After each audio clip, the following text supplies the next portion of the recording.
ব্যক্তিগত কোনো আক্রোশ নেই, ব্যক্তিগত কোনো আক্রোশের সুযোগও নেই এখানে। বর্তমান উপদেষ্টা পরিষদ সর্বসম্মতিভাবে তারা সিদ্ধান্ত নিয়েছে, আদালতের রায় যাই হোক, আইন আদালত যাই বলুক, তারা ইশরাক হোসেনকে ঢাকা দক্ষিণ সিটি কর্পোরেশনের দায়িত্ব নিতে দেবে না।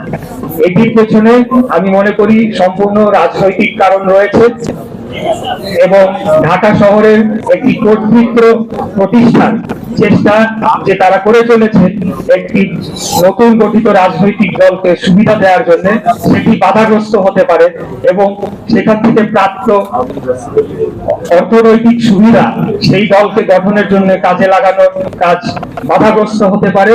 এই সকল জিনিস বিবেচনায় তারা এই সিদ্ধান্তটি নিয়েছে। যে বিষয়টি জিজ্ঞেস করেছেন তা আমি সুস্পষ্ট ভাবে আমার এই লিখিত বক্তব্যের মধ্যে বলেছি। তার সংশ্লিষ্টতা আছে কিনা সেটি আমি বলবো যে আইন শৃঙ্খলা রক্ষাকারী বাহিনী এই বিষয়টি মামলা হবে, এই মামলার তদন্ত সাপেক্ষে তারাই চূড়ান্ত ভাবে বলতে পারবে, কারণ প্রমাণাদি ছাড়া আসলে কারোকে আমরা অভিযুক্ত করতে পারি না বা ব্লেম দিতে পারি না প্রমাণ ছাড়া। আমি কেবলমাত্র এটাই বলেছি যেটা বাস্তবের চিত্র এবং সত্য, সেটি হচ্ছে যার নেতৃত্বে এই হামলাটি হয়েছে সে এই উপদেষ্টার অত্যন্ত ঘনিষ্ঠ মানুষ ছিল, ঘনিষ্ঠভাবে কাজ করেছে, কিন্তু এই ব্যক্তি তো আরো অনেকেরই ঘনিষ্ঠ ভাবে কাজ করেছে। অতএব এটা আইন শৃঙ্খলা রক্ষাকারী বাহিনীকেই তদন্ত করে চূড়ান্ত সিদ্ধান্ত দিতে হবে। ইতিমধ্যেই গতকালকে আমরা স্পষ্ট করে বলেছি, বাংলাদেশ জাতীয়তাবাদী শ্রমিক দলের একমাত্র রেজিস্টার্ড নগর ভবনের একমাত্র শ্রমিক কর্মচারী ইউনিয়ন যেটি রয়েছে সেটি আরিফ চৌধুরী এবং বাবু তাদের নেতৃত্বে রয়েছে। এর বাইরে কেউ যদি দাবি করে থাকে তারা শ্রমিক দলের বা বিএনপির সমর্থক, তাহলে সেটা তাদের কর্মকাণ্ডের মধ্য দিয়েই প্রমাণ হবে আগামীতে যে তারা কি জাতীয়তাবাদী দলের সমর্থক কি না।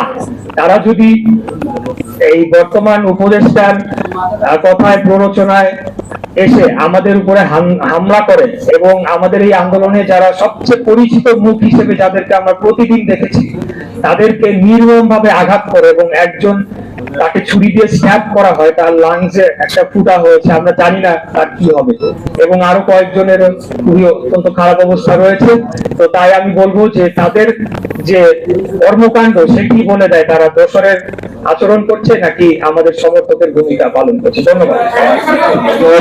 যে প্রশ্নটি করেছেন, আমার মনে হয় যে এই কাজটি আমার নয়, এটি আইন শৃঙ্খলা রক্ষাকারী বাহিনীর কাজ। আমি তথ্য যেটুকু পেয়েছি এবং বিভিন্ন মাধ্যমে বিভিন্ন সূত্রে আমরা যেগুলো তথ্য পাই এবং যে সকল কর্মকাণ্ড বিগত 7-8 মাসে হয়েছে সেটির উপর ভিত্তি করে এবং বিভিন্ন ব্যক্তিবর্গের সাথে কথা বলে আমি এই বিষয়টি নিশ্চিত হতে পেরেছি।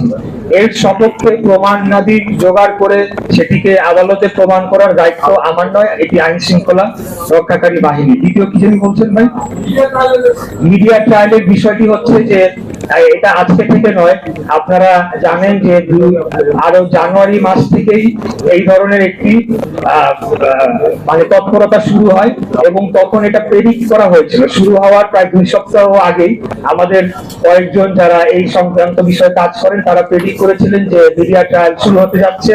পরবর্তীতে আমরা দেখলাম যে সেটি হয়েছে। এখানে লক্ষ্য করতে হবে যে বিগত দিনে মিডিয়ার ভূমিকা এবং মিডিয়ার মালিকরা কারা ছিলেন, কারা মিডিয়ার মালিকানা পেয়েছেন, খুনি হাসিনার আমলে কাদেরকে মিডিয়ার মালিকানা দেওয়া হয়েছে, তারা কি ভূমিকা পালন করেছে, তাদের বক্তব্য শেষ দিন পর্যন্ত কি ছিল, এমনকি 3 তারিখেও তারা কি ধরনের বক্তব্য দিয়েছে। অতএব মিডিয়া ট্রায়ালের মুখোমুখি যে আমরা হচ্ছি এটা অস্বাভাবিক কোনো ঘটনা নয়, কারণ সব জায়গাতেই কিন্তু তারা রয়ে গিয়েছে, তাদেরকে কিন্তু এখনো সেভাবে শুদ্ধি অভিযান বা যেটি বলেন আপনি, যার মাধ্যমে এরকম সাংবাদিকতা, যেটিকে হলুদ সাংবাদিকতা বলা যায় বা একপাক্ষিক সাংবাদিকতা, সেটি কিন্তু নিরসন করা যায় না, তারা রয়ে গিয়েছে।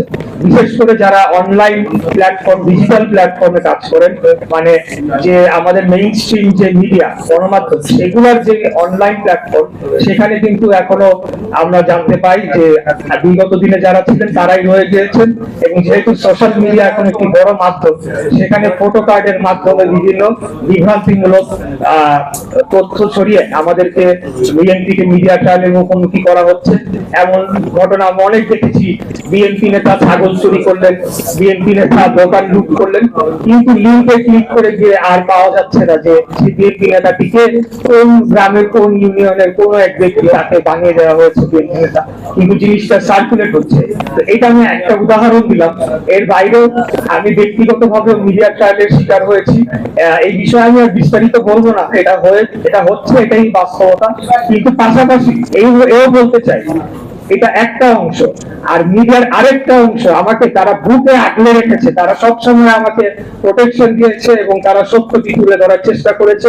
যখনই আমি তাদেরকে ডেকেছি তখনই আমি তাদেরকে পাশে পেয়েছি, এটিও আমার স্বীকার করে নিতে হবে।